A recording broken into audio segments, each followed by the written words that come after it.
$250 billion. That's how much Texas spends every year on contracts. Now they have removed African Americans, minorities, and women from their Texas hub, historically underutilized business. Why? Well, they MAGA. The Republicans there want to call it DEI, and that's the game that they're playing. Then, of course, what that's doing, that's freezing out people of color. Now, I want you to also keep in mind, 60% of Texas is minority.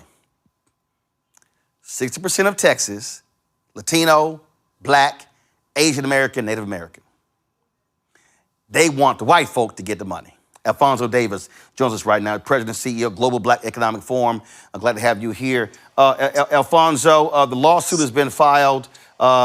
People need to understand this is going to be a precursor. Other states may do the exact same thing. I have been saying since last year that Donald Trump, MAGA Republicans, they want to defund Black America.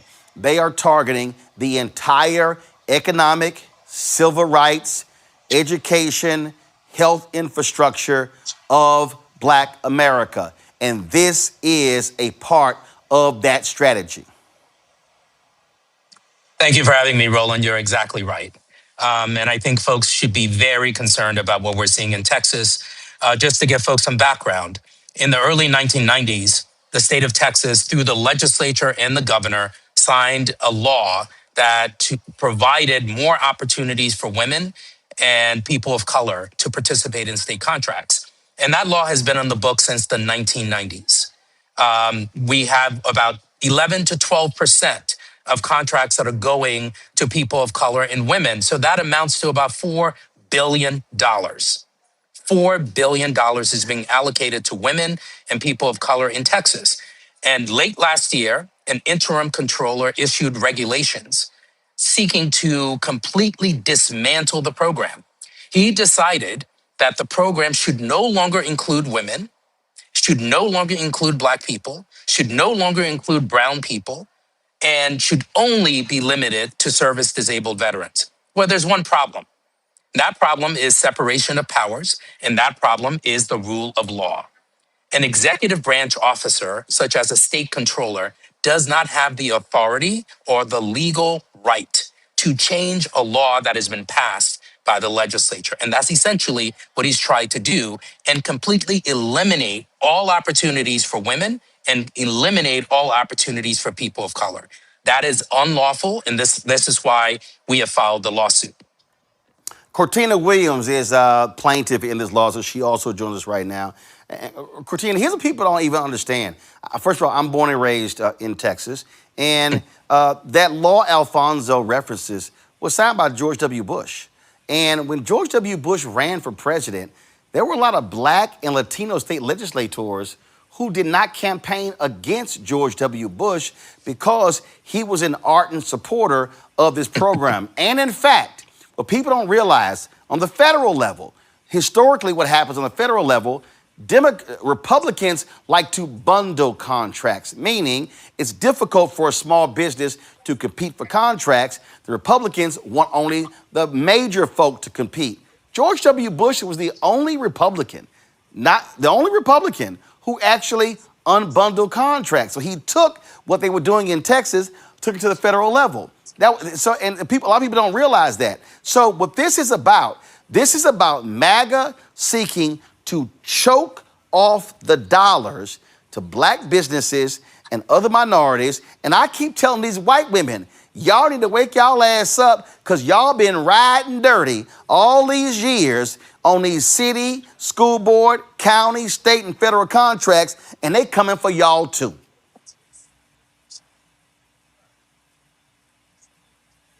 Cortina? Yes, sir. Go ahead. Hi, I'm glad to be here, Roland, and thank you for having me. Just share go ahead. Share your thoughts why you are a plaintiff in the lawsuit. I'm a plaintiff in the lawsuit because when I started my business, everyone wants to be an entrepreneur for one reason, several reasons, but the main reason is to be your own boss, to call your own shots. And so I became a business owner so that I could call my own shots. And I built my business model around the hub certification because that allowed me to compete for major contracts based on my qualifications and my work performance. And so that is why I became a plaintiff of this lawsuit, because that right to compete competitively, I still have to bid. Nothing will be given to me, but I can sit down at the table with everybody else and bid on these competitive contracts. That has been taken away from me by decertifying the hub certification. So that is why I became a plaintiff in this lawsuit, so that I could stand up for my right to be competitive and get part of the monies that are out there in these contracts. Roland, if I can Yeah, also go ahead, just make Alfonso. Go ahead. Go. a point that Cortina is raising here, because what has affected her has affected more than 15,000 businesses throughout the state of Texas. Let that sink in. We have more than 15,000 businesses in the state of Texas that were decertified, meaning they went through the process of getting certified. They proved that they were qualified. They proved that they had the experience. They proved that they could do the work. They were certified by the state of Texas. And then the state of Texas assigned them a property right to compete in the contracting process, with one regulation issued by an executive at the state controller's office. All of that gets wiped away. More than 15,000 businesses are no longer certified in the state of Texas. And that's important context. Cortina is one of more than 15,000 people that are affected by this policy. And this policy is illegal, is wrong, and has to be reversed. So who does that? The courts. So, and that's what we're reminding the controller, right? We have separation of powers. We have the legislature, they pass laws, the executive implements those laws, and the courts, the judicial system, determines whether or not those laws are constitutional and in compliance with federal and state law. An executive branch officer does not have the right to say, oh, I see the legislature passed the law. I don't like this word. Oh, it's been I don't happening, like this paragraph. Alfonso. This has been happening all across Texas. I mean, the attorney general, like, yeah, I know the intent. It's like, no, you don't. I mean, so this is what they've been doing. But again, this is the same thing Donald Trump's doing in D.C. Their whole deal is, damn the laws, we get to determine, since we now in power, what should be done and how it should be done, which is why I keep telling people, if you don't vote, this is what happens when they are in power and they have complete control and authority of the entire process. Exactly right. This is about our exercising our civil rights to vote and to have our interests represented by people that are supposed to represent our interests. So if you don't vote for legislators that are going to ensure equality and equal opportunity, then you're going to have a problem if those elected officials are advancing pieces of legislation that devalues your interests or potentially ignores you entirely. But here we have the opposite, right? We have the legislature that passed the law in order to create greater opportunities, and then someone in the executive branch decides that he doesn't like that law. And you're exactly right, Roland. This is not just about Texas, it's about all over the country that we're seeing people seeking to ignore what's happening through the legislative process. Questions from the panel. Thelma, you're in Dallas, you first.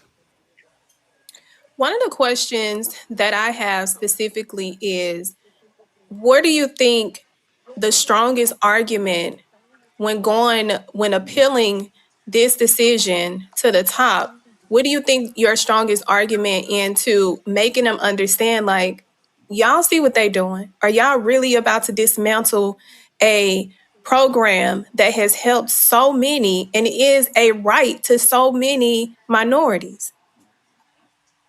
Well, we have several legal arguments that we outline in our complaint.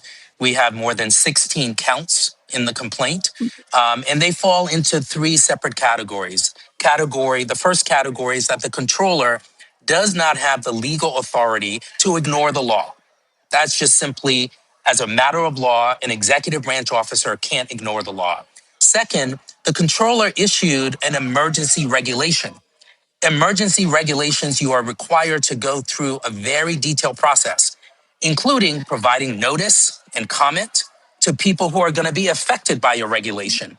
And importantly here, there was no emergency. There is no reason to issue an emergency regulation decertifying thousands of people. And then finally, and this is just as important, the controller sought to decertify more than 15,000 businesses.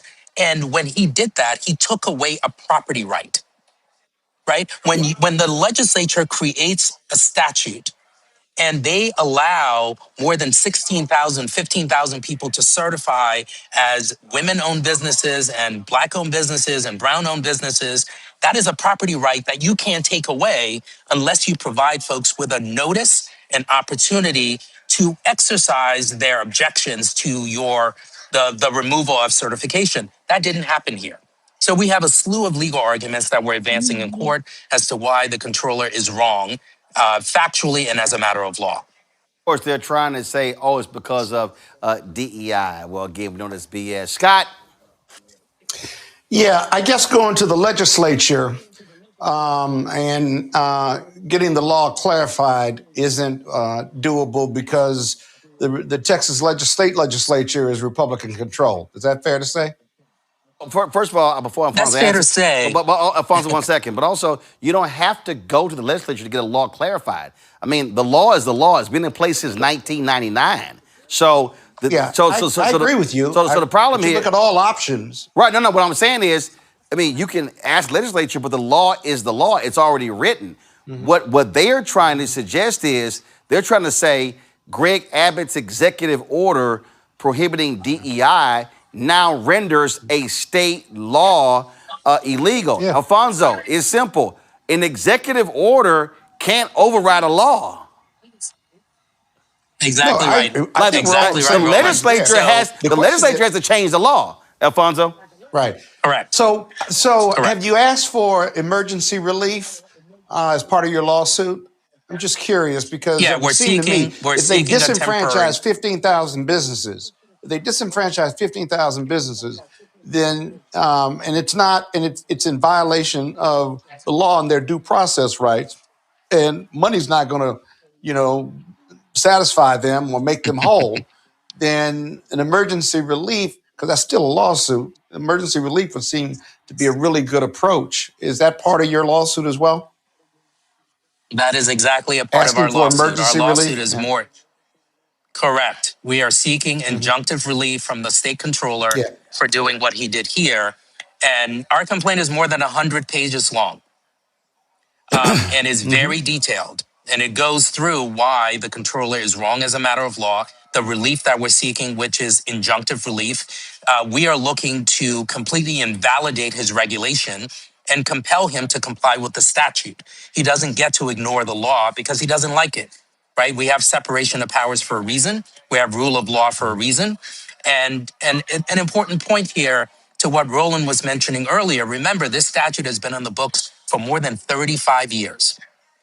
But second, members of the legislature tried to change the law last year to remove people of color and remove women. And that proposal was rejected. Yeah.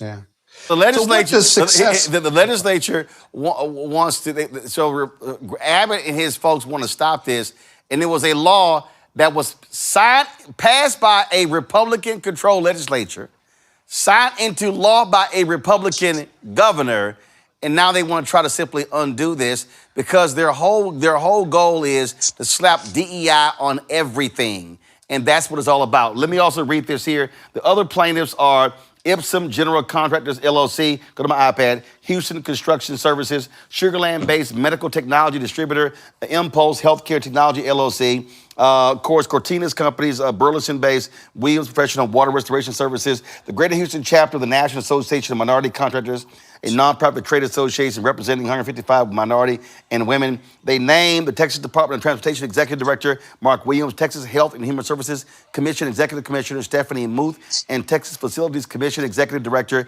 Will McCarroll. all of those departments implemented Hancock's changes to the hub program. Scott, you asked the question about. Go ahead. You had a second question. Go ahead before I go next panel. It was real quick. Real quick. What does success look like? I mean, litigation can take a long time. While you got these 15,000 businesses out here, even if you win at the federal district court level or state court level, this is going to take some time. What do you think the options are? If you're successful in getting the emergency relief, they can certainly appeal. Any idea on discussing from a position of strength resolution or settling, whether that means them backing completely down or agreeing to some type of modification that allows those 15,000 businesses to get back on the approval sheet? Yeah, it's too soon to sort of negotiate, trying to resolve what has been done here because it's completely unlawful what the controller did. How long litigation will take, as you know, it's too difficult to predict how long litigation will take. What we are doing, though, is seeking immediate relief from the court to reinstate the statute as written by the legislature and signed by the governor. What may or may not happen after that is anyone's guess. Could they appeal? Probably. Where will we end up at an appellate court? Probably.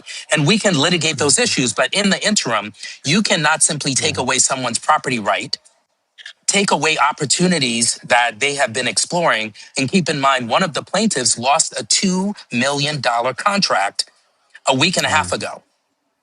So this is very real for businesses. This is very real for the plaintiffs. And you can't simply take away those opportunities and wait until litigation percolates through the court. We need immediate relief, and then we can resolve the other issues as we go through litigation, which can, as you mentioned, take some time.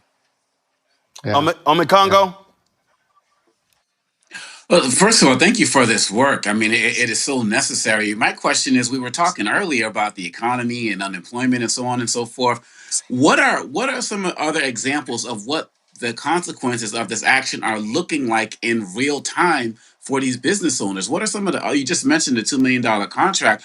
What are some of the other things that people are actually dealing with because of this decision right now? You first. Well, for many of the contractors, they have lost contracts. They've lost Alfonso, hold on a opportunities. second. Cortina, as a company, how have you been impacted by this?